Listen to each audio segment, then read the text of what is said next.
다 함께 사도신경으로 신앙 고백하겠습니다. 전능하사 천지를 만드신 하나님 아버지를 내가 믿사오며 그 외아들 우리 주 예수 그리스도를 믿사오니 이는 성령으로 잉태하사 동정녀 마리아에게 나시고 본디오 빌라도에게 고난을 받으사 십자가에 못 박혀 죽으시고 장사한 지 사흘 만에 죽은 자 가운데서 다시 살아나시며 하늘에 오르사 전능하신 하나님 우편에 앉아 계시다가 저리로서 산 자와 죽은 자를 심판하러 오시리라.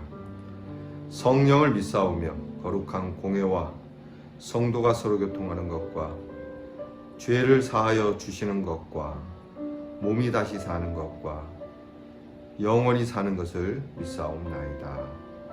아멘. 오늘 우리 함께 부를 찬송은 340장 찬송가 340장 어지러운 세상 중에 찬양하겠습니다.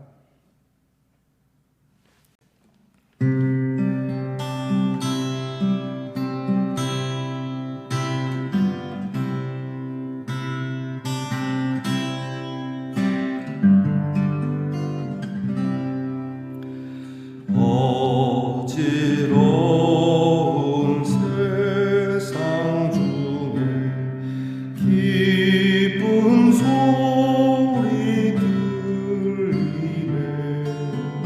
예수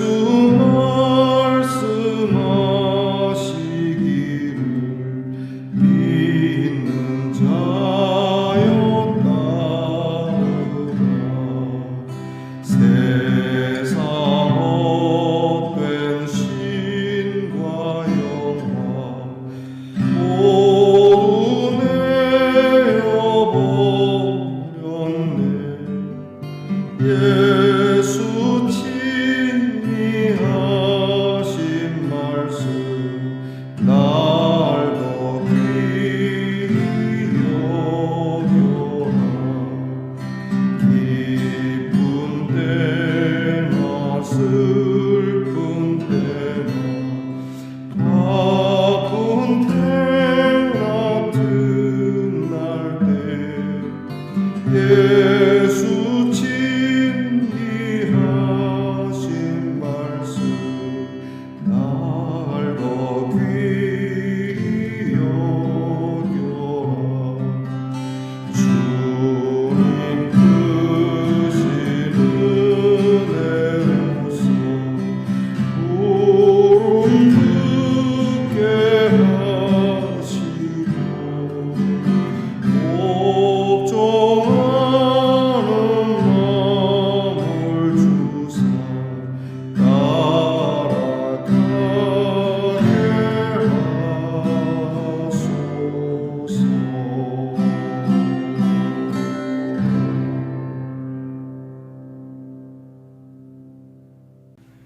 겸손한 마음으로 고개 숙이셔서 우리 함께 기도드리겠습니다. 고마우신 아버지 하나님 감사합니다. 우리의 침상을 지켜주시고 또 이렇게 생명을 더하여 주셔서 이 하루를 시작하게 하시니 감사합니다. 우리에게 생명을 주실 뿐만 아니라 또 우리의 갈 길을 밝히 보여주시며 나를 따라오라 내가 너희로 사람 낚는 어부가 되게 하리라. 우리로 하여금 주를 따르며 참 고귀하고 아름다운 삶을 살게 하시려고 우리를 부르시는 그 음성을 저희들이 이 귀한 시간에 듣습니다.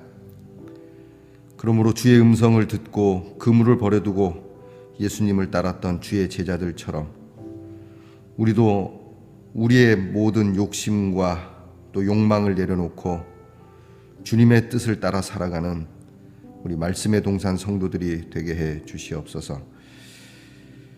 아버지 하나님, 오늘도 저희들이 주님께서 맡겨주신 귀한 일들 깊이 생각하고 기도하는 중에 성령의 감동이 되어 이를 규모 있게 행해나가는 지혜로운 사람 되기를 원합니다.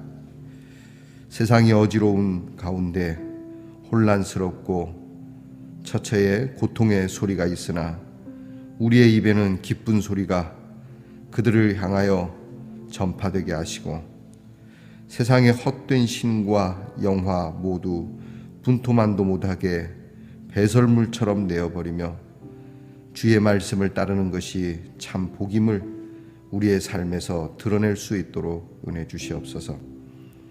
주님, 기쁠 때에도 또 슬플 때에도 또 바쁠 때에도 틈날 때에도 주님을 늘 귀하게 여길 줄 아는 믿음을 주시고 주님이 부르시는 그 음성을 들을 수 있는 귀가 날마다 열려 있게 하시고 충성과 그리고 주님을 경외하는 마음으로 주께 순종하는 귀한 성도들이 되게 하옵소서. 하나님, 이 아침에도 주의 말씀을 열어 함께 말씀의 떡을 나누는 성도들을 배부르게 하시되 육적으로나 또 정신적으로나 영적으로나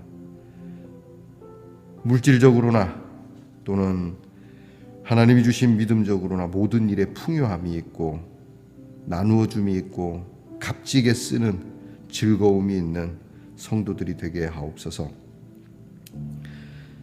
병 가운데서 주님께 낫기를 호소하는 성도들이 있으니 하나님, 우리의 성도들은 늘 예수의 능력이 함께하사 질병으로 고통받지 않게 하시고 하나님께서 주시는 강건함으로 부르시는 날까지 주님을 힘있게 찬송하며 복음을 전하다 이 세상 떠나게 하옵소서.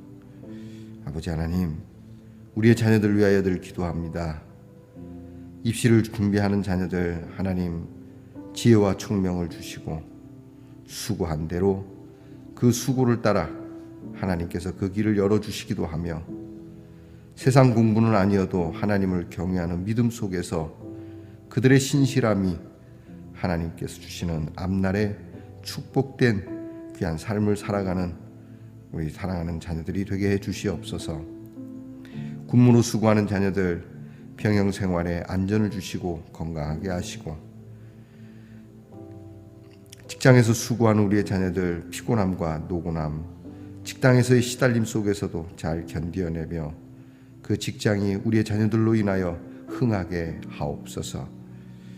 멀리 해와 객지에 있는 우리의 귀한 자녀들 하나님께서 기억하시고 서럽거나 외롭거나 원통하거나 억울한 일 당하지 아니하도록 도우시고 평탄케 하시고 하나님께서 그 길에 많은 것을 채워주셔서 주님의 귀한 거룩한 사역을 나그네 길에서도 행할 수 있는 우리 귀한 자녀들이 되게 해 주시옵소서. 오늘 하나님 말씀 앞에 우리의 귀를 쫑긋 세우고 마음을 넓게 엽니다. 입을 넓고 크게 열라 하신 주님, 우리의 마음의 입, 심령의 입을 넓게 하여 주의 말씀 어떤 말씀이 되었든지 그대로 듣고 그것이 심기워져 30배, 60배, 100배의 결실을 거두는 그날 우리 주님의 칭찬이 우리 성도들에게 있게 하옵소서. 오늘도 말씀의 동산을 거닐게 해주신 우리 주님께 감사드리오며 예수님 이름으로 기도하옵나이다. 아멘. 오늘 우리가 함께 나눌 묵상의 말씀은 느헤미야 7장 5절로부터 60절 말씀입니다. 좀 길겠습니다. 느헤미야 7장 5절로부터 60절 말씀 저와 함께 같이 봉독하겠습니다. 내 하나님이 내 마음을 감동하사 귀족들과 민장들과 백성을 모아 그 계보대로 등록하게 하심으로 내가 처음으로 돌아온 자의 계보를 얻었는데 거기에 기록된 것을 보면 옛적에 바벨론 왕 느부갓네살에게 사로잡혀 갔던 자들 중에서 노임을 받고 예루살렘과 유다에 돌아와 각기 자기들의 성읍에 이른 자들 곧 스룹바벨과 예수아와 느헤미야와 아사랴와 라하мя와 나하마니와 모르드게와 빌산과 미스베렛과 비그웨와 느훔과 바하나와 함께 나온 이스라엘 백성의 명수가 이러하니라. 바로스의 자손이 2172명이요 스바디아의 자손이 372명이요 아라 자손이 652명이요 바핫 모압 자손 곧 예수아와 요압 자손이 2818명이요 엘람 자손이 1254명이요 사투 자손이 845명이요 삭게 자손이 760명이요 빈누이 자손이 648명이요 부베 자손이 628명이요 아스갓 자손이 2322명이요 아도니감 자손이 667명이요 비구의 자손이 2067명이요 아딘 자손이 655명이요 아델 자손 곧 히스기야 자손이 98명이요 하숨 자손이 328명이요 베세 자손이 324명이요 하립 자손이 112명이요 기브온 사람이 95명이요 베들레헴과 느도바 사람이 188명이요 아나도 사람이 128명이요 벳 아스마웻 사람이 42명이요 기럇 여아림과 그비라와 부에롯 사람이 743명이요 라마와 게바 사람이 621명이요 믹마스 사람이 122명이요 베델과 아이 사람이 123명이요 기타 느보 사람이 52명이요 기타 엘람 자손이 1254명이요 하림 자손이 320명이요 여리고 자손이 345명이요 로드와 하딕과 오노 자손이 721명이요 스나 자손이 3930명이었느니라. 제사장들은 예수와의 집 여다야 자손이 973명이요 인멜 자손이 1052명이요 바수울 자손이 1247명이요 하림 자손이 1017명이었느니라. 레위 사람들은 호드야 자손 곧 예수아와 감미엘 자손이 74명이요 노래하는 자들은 아삽 자손이 148명이요 문지기들은 살룸 자손과 아델 자손과 달문 자손과 악굽 자손과 하기다 자손과 소베 자손이 모두 138명이었느니라.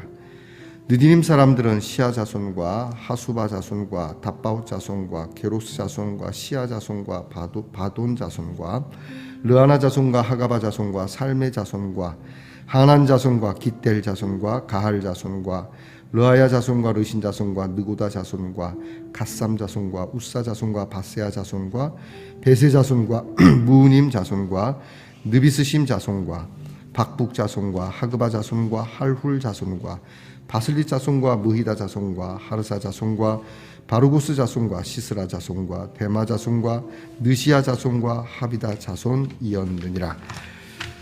솔로몬의 신하의 자손은 소대 자손과 소베렛 자손과 브리다 자손과 야알라 자손과 다르곤 자손과 깃델 자손과 스바디아 자손과 핫딜 자손과 보게렛 하스바임 자손과 아몬 자손이니 모든 느디님 사람과 솔로몬의 신하의 자손이 392명이었느니라.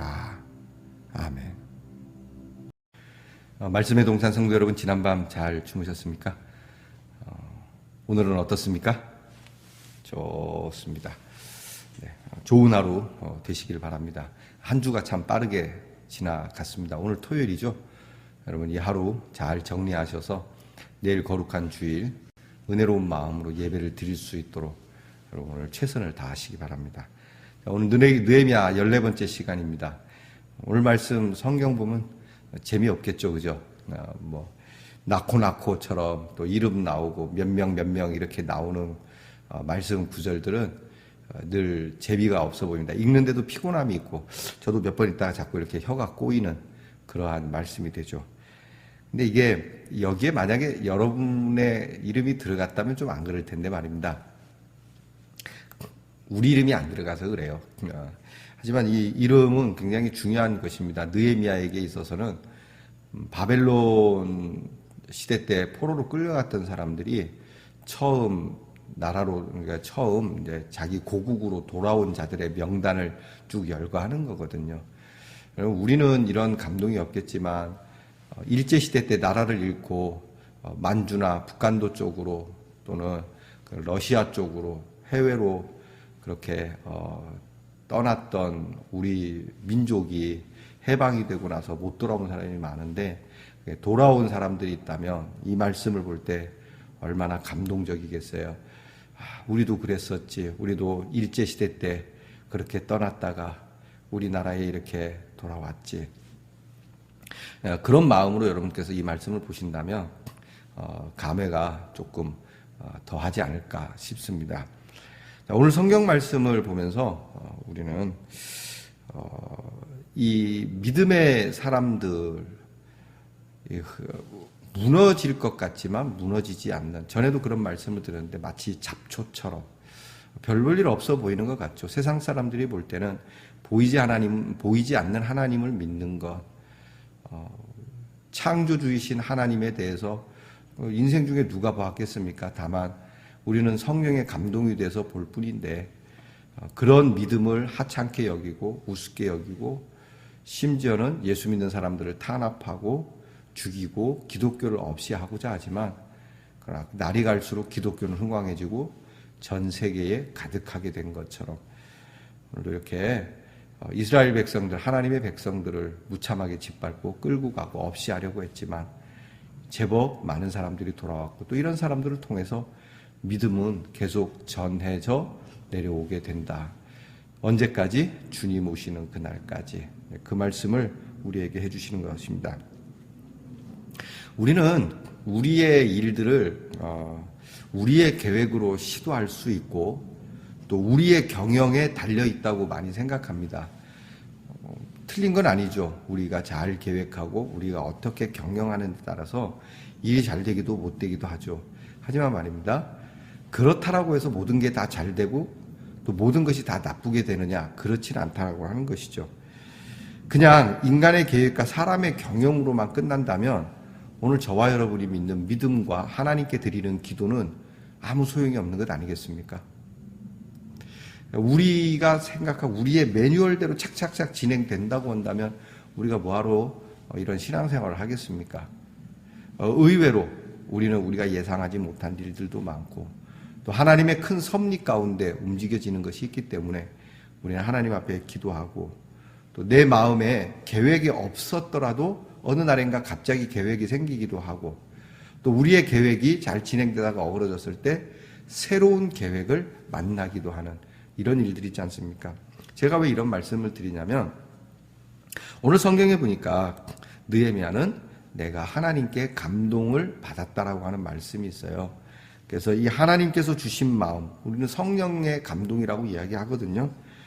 그래서 우리는 기도 중에 성령께서 감동 감화하사, 우리 찬송도 있지 않습니까? 성령이여 감화하사, 성령이여 나를 감동시켜 감화하사, 나를 붙잡아 성령께서 이끌고 가주세요. 그러니까 하나님의 계획 속에, 하나님의 인도 속에 나를 있게 해주세요. 내가 있게 해주세요. 그렇게 기도하는 것이죠.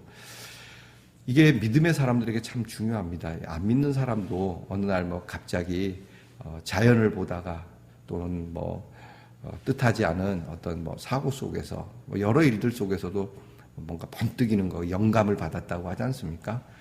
이 영감이라고 하는 것, 우리는 세상 사람들은 그것을 영감이라고 하지만 이게 종교적으로, 기독교적으로 성령의 감동을 받았다라고 하는 거거든요. 영감이라고 하는 게 무슨 뭘 발명하고 뭘 이렇게 어떤 새로운 사업을 구사하고 이렇게 세상적으로 얘기를 하지만, 사실 성령의 감동은 하나님의 거룩한 일을 새롭게 또는 분명하게 또는 재건하는 이런 일에 쓰임을 받게 되는 것이고, 성령께서 주시는 감동을 받는 사람들은 정말 하나님께서 이루시는 큰 일을 보게 된다라고 하는 것이죠. 결국에는 뭘 하냐면 사람을 변화시키는 일이에요. 사람을 변화시켜서 하나님께 경배케 하려고 하는 것. 성령의 감동이 그것이거든요. 성령의 감동은 우리를 변화시킵니다. 새 사람 되게 하고, 새 사람 된 우리 새 은혜를 입은 하나님의 백성들이 하나님을 찬미케 하려고 하는 것. 느헤미야는 성벽을 재건하고 예루살렘 성전을 수호하여 백성들의 믿음 생활을 잘하기 위해 조직을 세우게 되죠. 다시 한번 귀한 자의 수요를 잘 파악하게 되죠. 근데 이것이 느헤미야의 지혜일 수도 있지만 느헤미야는 하나님께서 주신 감동으로 한 일이다. 똑같이 계수를 하는데 이 인구수 또는 이런 인명을 세고 조사하는 일에 성령이 감동해서 주시는 경우도 있고요. 그렇지 않은 경우도 있어요. 예전에 다윗 시대에 다윗이 무리하게 인구조사를 하다가 하나님께 참 크게 혼이 난 적이 있습니다. 이것처럼 단지 인원을 셌다고 해서 무조건 다 성령의 감동이냐? 그게 아니에요. 느헤미야는 백성들의 믿음의 생활을 위하여 이 성벽을 재건을 하고 이 성벽 재건을 통해서 백성들이 뭘 위해서? 그렇죠. 영적인 삶, 다시 하나님께로 돌아가고자 하는. 그러니까 여러분 우리가 스룹바벨과 에스라와 느헤미야와 귀한 포로에서 돌아온 귀한 자들이 이스라엘 백성들을 위해서 성전과 성벽을 재건하는 가장 큰 목적은 우리 조상 때 잃어버렸던 하나님, 그 하나님을 우리가 다시 찾아야 하고 그 하나님께로부터 멀어졌던 우리가 다시 그분께로 돌아가야 한다라고 하는 거거든요. 이게 중심이에요. 그러니까 이것을 위하여 이런 인구조사도 하게 되었다라고 하는 것이죠. 그러니까 이것이 새로이 한 것이 아니고 이런 명단을 새로 입수한 것이죠. 이미 있던 것이지만 이것을 다 정리해서 오늘 이렇게 발표를 하게 됩니다. 오늘 성경을 보면 이들 중에는 오늘 이제 쭉 이름이 나오잖아요. 높은 사람도 있을 거고 또 낮은 사람도 있을 겁니다. 가진 사람도 있고 없는 사람도 있을 겁니다. 그러니까 심지어는 이런 지위고하 남녀노소를 불문하고 이런 명단에 들어가 있는 사람들은 다 하나님께로 돌아가자라고 하는 이 부흥에 대한 헌신이 있었다라고 하는 겁니다. 단지 여러분 성벽 공사를 위해 한 사람도 있을 겁니다. 그러나 항상 중심은 내가 이런 공사를 했다가 중요한 게 아니라 우리 하나님을 떠난 우리 조상들로 인하여 우리가 이런 어려운 일을 겪게 되었으니 우리가 다시 돌아가자. 여러분 이게 이제 일종의 개혁이지 않습니까? 잘못된 것을 바로 잡는 겁니다. 그러니까 신앙적으로도 또 교육적으로도 정치적으로도 사회적으로도 모든 면에서 하나님이 기뻐하시는 쪽으로 돌아가자는 겁니다. 단지 그냥 종교적으로 우리가 하나님께로 돌아가자 이게 아닙니다. 하나님께서 우리에게 하신 말씀이 뭐더냐? 그 말씀으로 돌아가자는 거거든요. 그러니까 교회로 무조건 가면 산다 그렇지 않습니다. 교회로 가는 것이 아니고 교회에서 이루어지는 하나님의 말씀 그쪽으로 가는 거거든요. 그러니까 그냥 단지 교회 건물 안에만 들어가면 십자가만 잡고 있으면 산다 이렇게 얘기하는 건 미신입니다.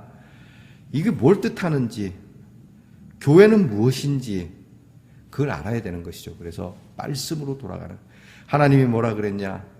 나를 전심으로 경외하고 가난한 사람 압제하지 말고 너희의 정치는 깨끗해야 하고 너희의 권력은 약한 자들을 위하여 써야 하고 정의와 공의와 인애와 자비를 베풀어야 되지 않겠느냐. 선지자들이 이스라엘이 망하기 전에 계속 목이 터져라 피가 날 정도로 외친 게 그거 아닙니까? 나는 제사를 원치 않고 인애와 자비를 더 원한다는 하나님의 말씀이 무슨 뜻인지 너희가 아느냐. 항상 그 말씀을 했거든요.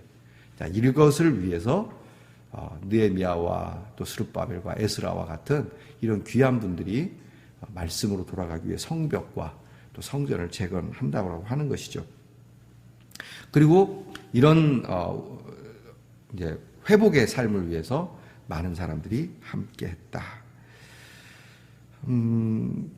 현실 생활 속에서는 누릴 수 있는 특권들이 많은 사람이 있고 또 특권이 거의 없는 사람들이 있어요. 이 헌신을 많이 한다라고 해서 이런 특권을 많이 누리게 되는가? 또 헌신을 또 조금 했다고 해서 특권을 못 누리는가? 이럴 수도 있지만 그렇지는 않습니다. 오늘 여기에 나타나는 인명들에 대해서는 그들이 물질적으로든 또 노동적으로든 어떤 면으로든 다 이 성벽 재건에 애쓰고 수고하고 헌신했던 사람들인데 이 일에 있어서 똑같이 특권을 누리지는 못했어요. 그렇게 누리고 있지도 않고 그럼에도 불구하고 다 모두가 하나 돼서 하나님께로 돌아가자고 하는 일에는 동일하다라고 하는 겁니다. 여기서 우리가 깊게 생각해야 됩니다. 여러분, 하나님 앞에서 하나님께로 돌아가는 우리의 부흥과 회복의 정신은 남녀노소, 지위, 고하, 목사님만 하는 게 아니고 장로님만 하는 게 아니고 모든 성도 예수를 구주로 고백하는 사람이라면 누구나 해야 하는 것이라고 하는 거 잊지 말아야 한다라고 하는 것이죠. 느헤미야는 이들의 기록을 다시 한번 이제 확인하면서 하나님의 백성들을 위한 믿음의 모델로 삼고 있다라고 하는 겁니다. 가끔 이제 성경에 이름이 많이 나오는 이런 말씀을 대할 때 우리의 피로감이 있지만 이 이름 속에 내 이름도 들어갈 수 있겠는가라는 생각을 하면서 좀 읽어보시고, 또 여기에 계보나 이름, 지위의 관심이 대상이 아니고 하나님의 사람들이 하나님을 위한 삶, 복음의 능력으로 사는 삶이 훨씬 더 중요하다라고 하는 사실, 이것을 우리가 잊지 말아야 하는 것이죠. 객적은 소리 같지만 여러분, 주보에 여러분의 이름이 이렇게 좋은 일로 딱 실리면 참 좋겠죠. 근데 여러분, 주보에 이름이 실렸다는 것이 중요한 게 아닙니다. 내가 정말 복음적인 삶을 사는가, 그리고 하나님을 위하여 사는 삶인가라고 하는 것도 중요하죠. 작은 교회나 큰 교회나 이 주보에 이름 빠지는 거에 대해서 상당히 민감해하고 불편해하시는 분들이 계시는데, 우리 예능교회와 또는 이 말씀의 동산 함께 나누는 우리 묵상의 성도들은 그런 일로부터 자유하시기 바랍니다. 예수님께서 하신 말씀이 있죠. 너희가 세상에서 이름 나는 거, 세상에서 업적 쌓는 거, 그게 중요한 게 아니다. 정말 중요한 건 하나님 나라에 기록되는 게 중요하다. 그러니까 하나님은 완벽하세요. 여러분, 주보를 만드는 사람이 완벽하진 않습니다. 놓치기도 하고 틀리기도 하죠. 꼭 주보만 이야기하는 게 아닙니다. 세상에서도 마찬가지입니다. 세상의 평가가 우리를 제대로 평가하리라고 생각하지는 마십시오. 정말 우리를 제대로 평가하고 우리의 일거수일투족 하나도 남김없이 다 기록하고 계시는 하나님 앞에 오늘 내 이름은 어떻게 기록될까? 그래서 느헤미야는 이름을 쭉 해놓으니까 그 이름도 중요하겠지만 이 이름들이 누구를 막론하고 다 하나님을 위해서, 또 백성들을 위해서 정말 복음의 능력으로 살려고 했던 사람입니다. 그러니 어떻게 해라? 여러분들도 그렇게 해야 되지 않겠는가? 자, 여러분은 과연 여러분의 이름이 어디에 있기를 원합니까? 오늘 내 이름을 위해서 한번 삼행시도 좀 지어보시고 내 이름이 하나님 앞에 귀하게 그렇게 기억되기를 기도하는 시간을 가져보시기 바랍니다. 기도하겠습니다. 오늘도 우리의 이름 참 복잡하고 때로는 추하기까지 한 우리의 이름, 이 이름이 우리는 우리의 자리가 기억되고 우리의 명예가 기억되기 원하는 마음이 있지만 오히려 이 이름을 거듭나게 하셔서 새롭게 주신 하나님께 대한 헌신의 이름, 믿음의 이름, 열정의 이름, 또 용기의 이름으로 기록되는 우리 성도들의 이름이 되게 해 주시옵소서. 이것을 위해서 우리 성도들이 언제나 하나님의 감동을 구하며 모든 것이 주의 감동으로 되어지는 그 귀한 성령의 사람으로 승리케 하옵소서. 예수님 이름으로 기도하옵나이다. 아멘. 하늘에 계신 우리 아버지여, 이름이 거룩히 여김을 받으시오며 나라의 임하옵시며 뜻이 하늘에서 이루어진 것 같이 땅에서도 이루어지이다. 오늘날 우리에게 일용할 양식을 주옵시고 우리가 우리에게 죄 지은 자를 사하여 준 것 같이 우리 죄를 사하여 주옵시고 우리를 시험에 들게 하지 마옵시고 다만 악에서 구하옵소서. 대개 나라와 권세와 영광이 아버지께 영원히 있사옵나이다. 아멘.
주옵소서.